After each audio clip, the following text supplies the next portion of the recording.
Hello dear students. आज का जो हमारा टॉपिक है that is about derivative of an Euclidean vectors, right. तो अगर आपको पता होगा in our first lecture on tensors, वहाँ पे हमने डिस्कस किया था, we have discuss how you can define a scalar because usually without those coordinate system we are saying simply that a scalar which has only magnitude and no direction, right। अगर हम अब इसको define करेंगे, if we define that a scalar with respect to the coordinate transformation, with respect to the frame, change in the frame of reference, right। So if you remember that we are saying that a scalar is said to be a quantity is said to be invariant if it remains invariant from one when we change the reference frame from one frame to another. So that means we can say that a scalar is called an invariant quantity, right? Or that quantity is said to be a scalar, right? So the definition that I define for scalars, so it resembles with these tensors, right? So tensors भी हम ऐसे define करते हैं. So tensors basically tells us that if I have some any quantity, so how it gets transformed if you change it from one frame to another frame, right? So this is how you define a tensor, right? Now coming back to our this, so that means so scalars we are saying that that definition basically resembles with the how we can define a tensor, right? So similarly we are saying that vector, how we define, so vector we can define without those this coordinate system simply which has direction as well as magnitude, and how it differentiates from pure numbers, because we are saying that a vector which has that we are putting a line and an arrow. That arrow basically characterizes or it distinguishes from pure numbers like 2, 3, 4, right? Now in today's lecture we are going to discuss about, if you talk about the derivatives of Euclidean vectors, right? So for example you are taking a derivative of a vector with respect to scalar. So that means यहाँ पे हमें क्या करना है, we need to take the derivative of a vector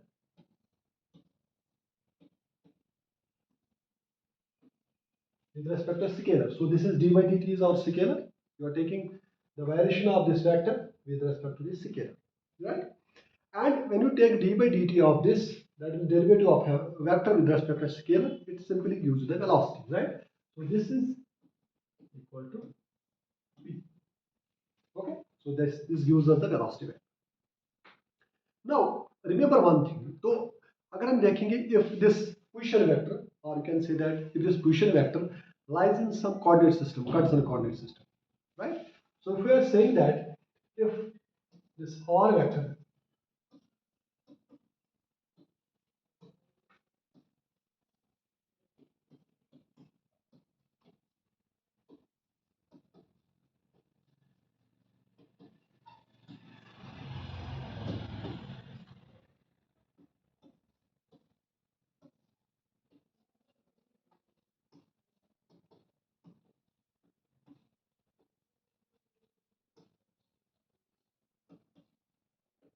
right? So what I wrote here, if I say that if r vector lies in this some Cartesian coordinate system, तो जो हमारा velocity vector होगा, so that will also lie in the same Cartesian coordinates, right? So remember one thing, but in general it is not true. So usually हम कहते हैं, for example, if we talk about the if we have some projectile motion, if we talk about some projectile motion in some plane, xy plane, there we can say that this position vector or the displacement vector and the velocity vector, when you take its variation with respect to scalar, so both will lie in the same Cartesian coordinate, in the same coordinate system. Either it can be cylindrical or spherical polar coordinates, so they will lie in same.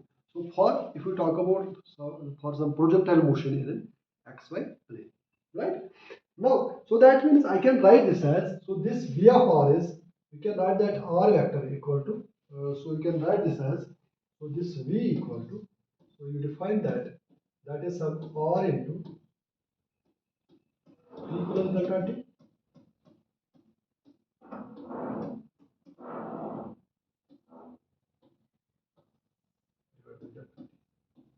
right? And this limit.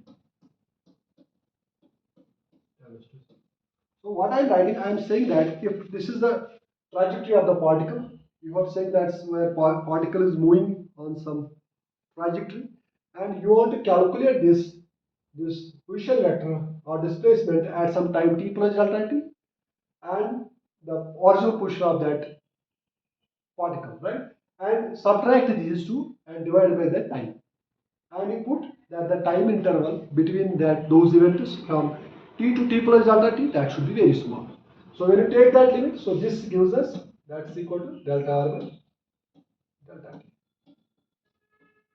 right? Okay. So that means here, so one important point I am going to mention here, that the displacement vector, if you talk about this or displacement vector, the displacement vector and the velocity vector, right? So both are tangent to the trajectories of the particle, because you know that this velocity, this displacement vector as well as this velocity vector, these are tangent to the trajectories of the particle which is swept out by the position r, by the position vector r vector, right? So that means these are this displacement vector, this r and this v, they are tangent to the this trajectory swept out by some particle given by r of t, right? So in introductory physics, in our earlier classes, so how we define these vectors? तो vectors हम define करते हैं कि vectors as a displacement within Euclidean spaces, right? So if I talk about, so that means Euclidean, so what we are doing that, we are saying that this Euclidean spaces were mapped it with some actually x, y, z coordinate system, right? So we can say here, if I define here,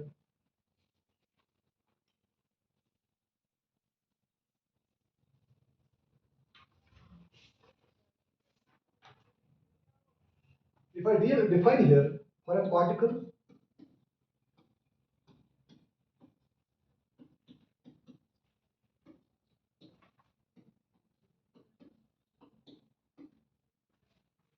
Suppose I am considering for a particle which is located at some in some coordinate system xyz, right? So related to the origin. So we can define here that r will be equal to, that's xyz.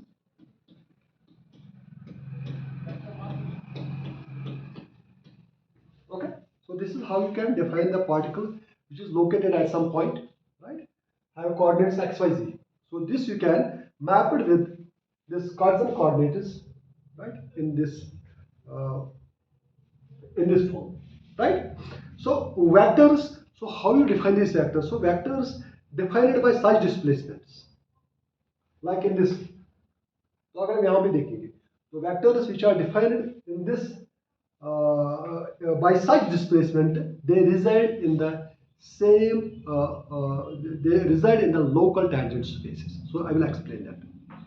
So what local tangent space mean, right?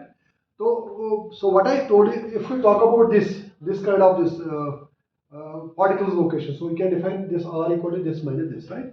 So for this case, we are saying that this the displacements in this case, in such case, so they lie in the local tangent spaces. So for example, if I give you one example, suppose we have this.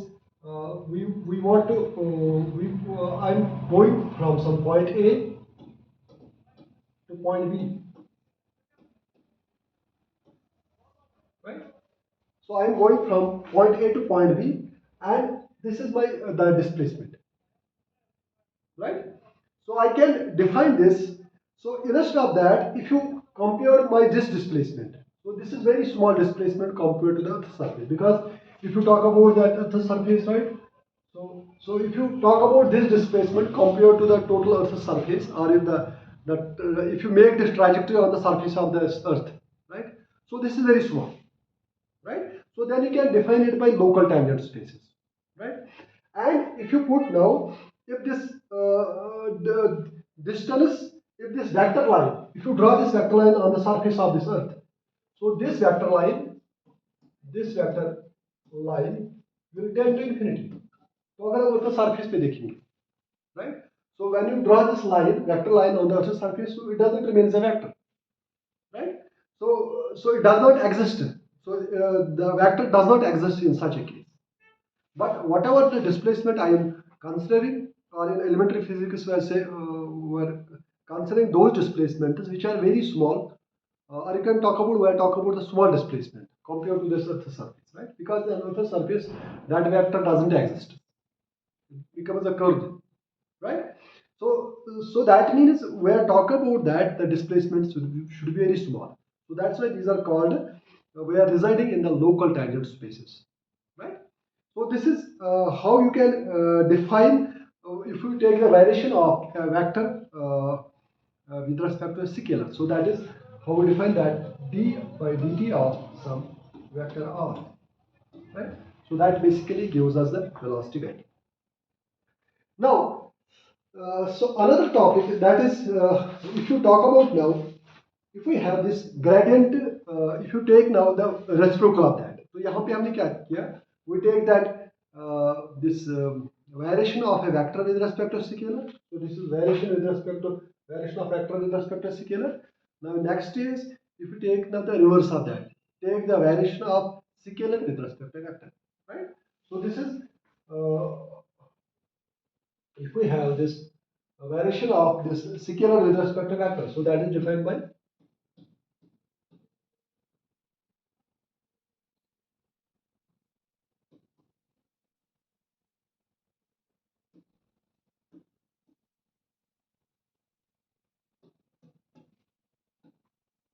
okay. So that is called an Euclidean gradient. So Euclidean gradient. So like if we talk about this examples of those scalar fields, like we have pressure gradient, not atmospheric physics, or even temperature, right? So that's those are scalar fields, right? And these scalar fields, if you talk about this pressure, temperature, so these are functions of x and t, x and t, right?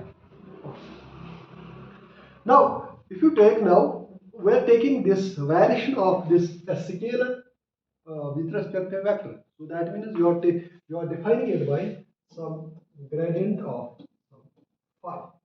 So this gradient is that partial by partial r, and phi is over some scalar function like temperature or pressure or some other scalar quantity, right? So this finally this gives us a vector. So this is a vector because when you take the gradient of some scalar, this gives you a vector, right? Now we can say that अगर हम previous जो हमारा था, so if you talk about this one, so that is you are saying that variation of that this vector with respect to a scalar, that's again a vector, right? And now in this we are saying that variation of this scalar with respect to that's a vector. So both are vectors, right? So both are vectors here, but these are reciprocals of each other. क्योंकि पहले में हमने कहा था variation of that vector with respect to a scalar, that's a vector. Now in second case we are saying that variation of a scalar with respect to vector. So both are vectors. Now these are reciprocals of each other, and these are called duals, right? So we can say that this lambda phi and dr by dt, these are called duals,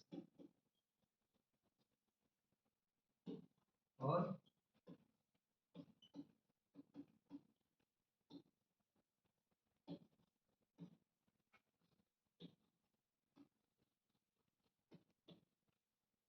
we can say that these are reciprocals of one another, right? So that's good. Because we can say that both vectors these are said to be duals, or if you take the reverse of one another, like in previous, so that's clear, right? Now if you talk about now, if you take this variation, if you take now in 3D space, in three dimensional space, so that means जो हमारा gradient यहाँ पे होगा, so that contains all the three components, that's partial by partial x, partial by partial y, and partial by partial z, right? So if you take about now in 3D space, in 3D space,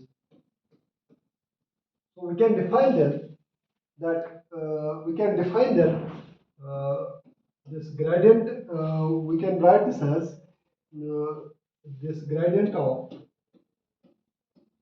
phi into n.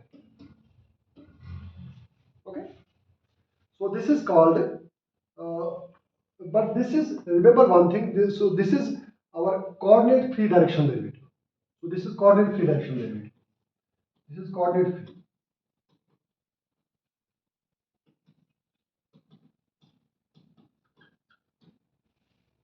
So this is coordinate free direction derivative. We are taking the direction derivative of this. and this n cap gives us the direction, right? And if you remember that, so what this nebula phi gives us? So this tells us that, so it tells us the value of the phi where its change is maximum, right? So suppose you are talking about now, if you have this, if you are standing on some hill, we have some person is standing on a hill, right? So we have person here. So there are, so he has to reach this point, for example, right? So this is the point where this person has to. So there are many paths. So you can have this path, or this path, or this path, or this path, right? So which path it will choose? So it will choose that path where the rate of change of that phi will be maximum. So this is how you can define gradient of phi, right? And this what's partial by partial phi by partial. So if you take, so this is the this is what we say that this is our this you can rewrite in terms of that this will be equal to that nebula phi into cos of theta, right? Or you can write this as, so this partial phi by partial n will be maximum. So this will be maximum when nebula phi and n will be in the same direction.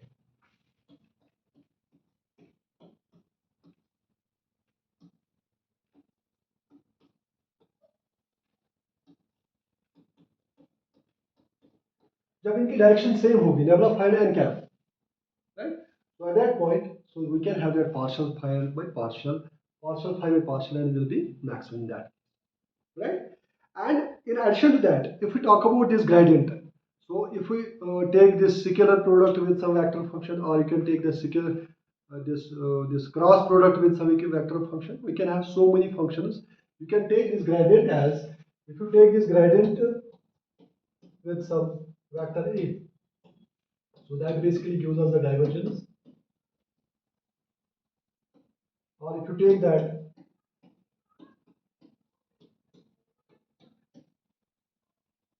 right? So that this is very clear to you that divergence you can have, it can be plus or minus, depends upon the either that flux or some quantity is going inwards or outwards, and similarly it can have maximum value over this, it is rotating, right? Or if it is going inwards outwards, so in that case our nebula class is equal to 0. So this is very clear to you, right? And similarly we can have this divergence of some gradient function, gradient of a, gradient of some phi you can write.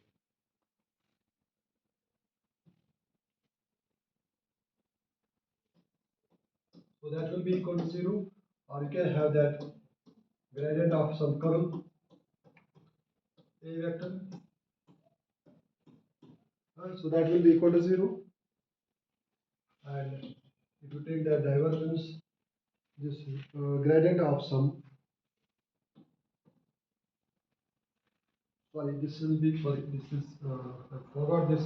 So this is that nebula square phi, and if you take that nebula dot nebula cross nebula of phi, so that will be right. So these are basically the different properties. If you act this gradient, take the divergence of some vector, so this gives you the divergence. Either it can be a maximum minimum value.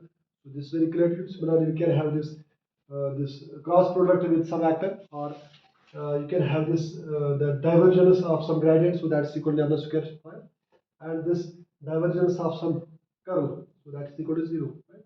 Because this is true for any that vector function. You can take any vector function, and similarly you can have this curl of that this gradient is also equal to 0 for any scalar function.